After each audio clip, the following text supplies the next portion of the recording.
இருக்கிறது. எது பொருளாசை? நம்ம வாழ்க்கையில் நிறைய கவனிக்கிறோம்ல. நமக்கு என்னங்க ஒரு பெரிய ஒரு வீடு வச்சுருக்கிறேன், இல்லை சின்ன ஒரு வீடு வச்சுருக்கேன், அதை பார்த்தீங்கன்னா 1 கோடி சொல்லுவார் அவர். வீட்டில் பார்த்தீங்கன்னா 2 பேர் தான் இருப்பாங்க. அந்த வீட்டில் பார்த்தீங்கன்னா 10 பெட்ரூம் இருக்கும். வீட்டில் பார்த்தா ஒருத்தர் 2 பேர் தான் இருப்பாங்க. அவங்க வீட்டுக்கு வெளில பார்த்தீங்கன்னா ஒரு 2 பைக்கு 3 பைக்கு நிப்பாட்டி வச்சுருப்பாங்க. எல்லாம் விலை உயர்ந்த பைக்குங்க இருக்கும். காரணம் என்ன? எது பொருளாசை இருக்கு? நான் என்கிட்ட என்ன இருக்கிறத பொருளாசை? அத்தியாவசியம் தானே. என்கிட்ட 2 பைக் வச்சுருக்கேன். லோக்கலில் ஒரு பைக் யூஸ் பண்ணுறேன், வெளியே போக ஒரு பைக் யூஸ் பண்ணுறேன், சின்னதாக ஒரு வீடு இருக்குது, கொஞ்சம் இடம் இருக்குது. இதெல்லாம் என்ன பொருளாசை? நல்லா ட்ரெஸ் பண்ணுறேன். இப்போ இதெல்லாம் பொருளாசைக்குள்ளே அடங்குமா? எது பொருளாசையாக இருக்கிறது? கவனிக்கும்போது என்னுடைய தேவைக்கு அதிகமாக என்னிடத்தில் எது இருந்தாலும் அது பொருளாசை தான். ஆமேன். இல்லாத மக்கள் எத்தனையோ பேர் இருக்கிறாங்க. வேதம் சொல்கிறது 1 2 உங்ககிட்ட இருந்தால் 1 என்ன செய்யணும்? கொடுத்து விடு என்கிறார். உங்களுக்கு தேவைக்கு மாத்திரம் வைக்கும்படி தான் ஆண்டவர் சொல்கிறார். தேவைக்கு மிஞ்சி இருப்பது எல்லாம் பாவமாக மாறும். அது உங்களுக்குள்ள கெட்டு போயிடும், வேஸ்ட் ஆகிடும். எனவே தேவைக்கு மிஞ்சி இருக்குது அப்படின்னா உண்மையாகவே அது வேறு ஒருவனுக்குரியது. நான் பேசுங்க, புரியுதுங்களா? உங்கள்கிட்ட இருக்க வேண்டியதுக்கு அப்பாற்பட்டு ஒன்று இருக்கும்னா அது நிச்சயமாக உங்களுக்கு சொந்தமானது அல்ல. அது வேறொருக்கு போய் சேர வேண்டியதை என்ன செஞ்சுருக்கீங்க? நீங்கள் வச்சுக்கிட்டு இருக்கீங்கன்னு அர்த்தம். அப்போ நமக்கு உண்டானதை நாம் வைத்து கொள்ள வேண்டும். என்னுடைய தேவைக்கு அதிகமாக என்னிடத்தில் எது இருந்தாலும் அது பொருளாசையாக மாறும். எனவே தேவைக்கு மிஞ்சி நம்மக்கிட்ட இருக்காதபடிக்கு தேவையானதை வைத்து கொள்வது நல்லது. இங்கே அத்தியாவசியம், அவசியம் நல்லா இருக்குது, அதையும் வைத்து கொள்ளலாம்னு நினைக்கிறோம். எனவே இங்கே 4 காரியங்களை பார்க்குறோம். அதில் 2 காரியங்கள் பொருளாசை அல்ல. அத்தியாவசியமானது, அவசியமானது, 2 முக்கியமானது. நல்லா இருக்குது. வீட்டில் பார்த்தீங்கன்னா ஒரு சோஃபா செட் இருக்கும், எக்ஸ்ட்ரா ஒரு சோஃபா அங்கே வச்சுருப்போம், நல்லா இருக்குது. வீட்டில் கிச்சன் ஐட்டம்ஸ் என்ன எக்கச்சக்கமாக வச்சுருப்போம். இங்கெல்லாம் வைக்கலாம், பெட்ரூமில் சிலாப்லாம் வச்சுருப்போம். இருந்தாலும் எதெல்லாம் நம்ம ஆன்லைனில் பார்க்குறோமோ அதெல்லாம் வாங்கி குவிப்போம். நல்லா இருக்குது, நல்லா இருக்குது, நல்லா இருக்குது. அதையும் வைத்துக்கொள்வோம். ஏன்னா இதையும் வைத்துக்கொள்வோம், அதையும் வைத்துக்கொள்வோம். கவனித்து பார்த்துப்பீங்க, சில இடங்களில் 2 வீடு 3 வீடு வச்சுருப்பாங்க. அவங்க எல்லாம் வெளிநாட்டில் இருப்பாங்க. இவங்க பார்த்தீங்கன்னா 6 மாதத்துக்கு ஒரு டைம் தான் வருவாங்க. 6 மாதத்துக்கு ஒரு டைம் வந்து அந்த வீட்டில் ஒரு நாள் தங்கிறதுக்கு அங்கே பார்த்தா 2 வீடு வச்சுப்பாங்க. அதுவும் இருக்கட்டும். அங்கேயா வீடு வாங்குறீங்க? அதுவும் இருக்கட்டும். அங்கேயா வாங்குறீங்க? அதுவும் இருக்கட்டும். இப்படி அதுவும் இருக்கட்டும். அவசியமானது நம்மளால் கிறிஸ்தவர்கள் கவனிக்கணும். உலகத்திற்கும் நமக்கு சம்பந்தம் இல்லை அப்படின்னு வேதம் பதிவு செய்யுது.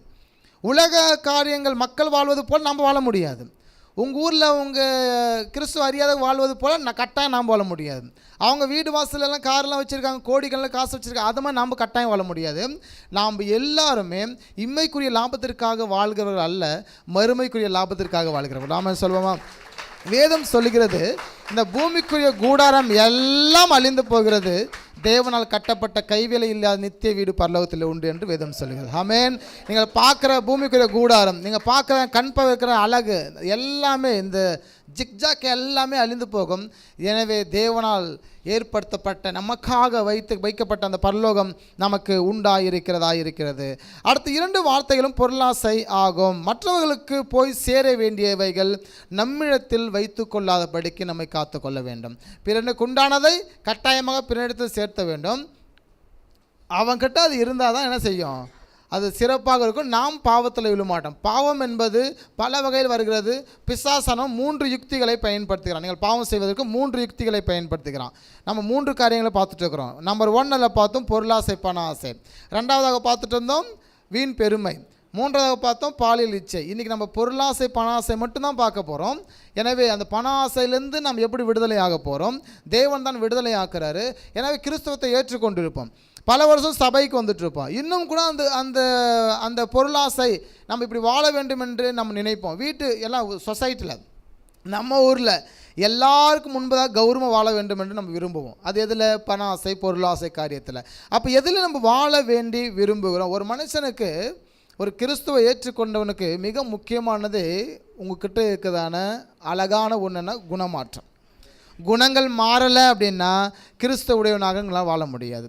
நம்ம கிறிஸ்தவத்தை ஏன் எதிர்பார்க்குறாங்க? எல்லாரும் குணமாற்றம் அடைந்திருக்கிறாங்க. நம்ம யாரும் மதம் மாற்றுறது கிடையாது, நம்ம யாரையும் ஜாதி மாற்றுறது கிடையாது. கிறிஸ்தவத்துக்கிட்ட நீங்கள் வந்தால் பணம் கிடைக்கணும் யாரும் சொல்கிறது கிடையாது. குணமாற்றப்படும் என்று வேதத்தில் வாசிக்கும். குணமாற்றம் கட்டாயம் அவசியம். அவன் தான் இயேசுவை போல வாழ முடியும். ஒருவன் இயேசு போல வாழாவிட்டால் அவன் கிறிஸ்தவனாக வாழ முடியாது. கிறிஸ்துவ உடையவன் ஜீவன உடையவன். ஆமென். கிறிஸ்து இல்லாதவன் ஜீவன் இல்லாதவன். எனவே கிறிஸ்துவை உடையவர்களாக நாம் வாழ வேண்டுமானால் நிச்சயமாக நாம் குணமாற்றம் உள்ளவர்களாக இருக்க வேண்டும். ஒரு ஆமென் சொல்லுவோமா? குணமாற்றம் நமக்குள்ளே இல்லை அப்படின்னா நீங்கள் எவ்வளோதான் வைத்திருந்தாலும், சபைக்கு வந்தாலும், நாங்கள் ஊழியம் செய்தாலும் அது பயனற்றதாக இருக்கும். குணமாற்றம் கட்டாயம் தேவை. குணம் மாறி இருக்க வேண்டும். இயேசு ஏற்றுக்கொண்டவர்கள் குணமாற்றம் நிச்சயமாக வேண்டும். மக்கள் உங்கள் அண்டைக்கு வந்து கனியை புசிக்க வேண்டும். ஒரு ஆமென் சொல்லுவோமா? உங்களால் குணமாற்றம் அடைந்த உங்களால்